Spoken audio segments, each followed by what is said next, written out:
Why is your site slow? So you create a brand new project and you run Lighthouse on your desktop and the score is great. Awesome. You add more functionality, you get your site live, and then suddenly PageSpeed Insight says, this is actually pretty slow. You get these long lists of recommendations, but it can be very unclear what will actually make a difference. I spent an enormous amount of time doing performance testing and have been able to narrow it down to 4 most impactful categories. We're going to focus on the first one, response times, in this part 1. So response time is how fast an asset reaches a visitor upon request, be it the page, an image, a piece of JavaScript, etc. There's 3 things I'd recommend can make a significant difference in your ability to have fast response times. So first, using a CDN. A CDN is a content delivery network. What it means is, instead of the traditional workflow where a visitor has to request content that goes around the world to a server in a specific distant location, a CDN can allow serving your content to geographically close locations to visitors. So instead of having one place everyone in the world is getting everything from, instead, if you're in California,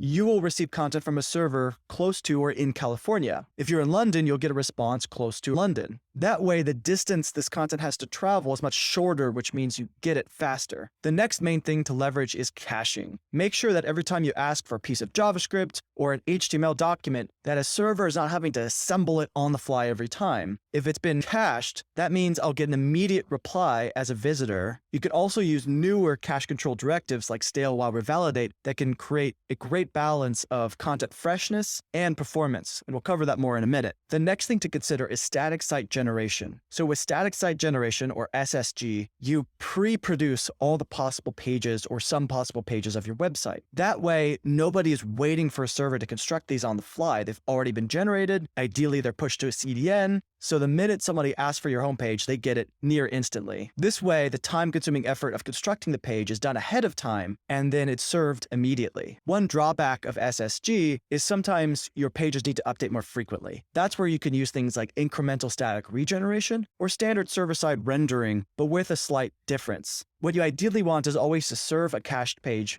fast, and then in the background, refresh or update that page. So if you use ISR, or if you use server-side rendering with stale while revalidate caching, you can make sure that no one ever waits on pages, but in the background, they're constantly refreshed and up to date. I will cover optimizing images, CSS, and JavaScript in parts 2 through 4, but in the meantime, we have a performance tool you can check out that'll grade your site in all of these areas and give you very actionable suggestions on how to improve each of these things. The way it works is it modifies your site and then reruns performance scores to tell you what change will actually boost your score. You can find it at Builder.io/c/performance-insights. Stay tuned for the next parts shortly.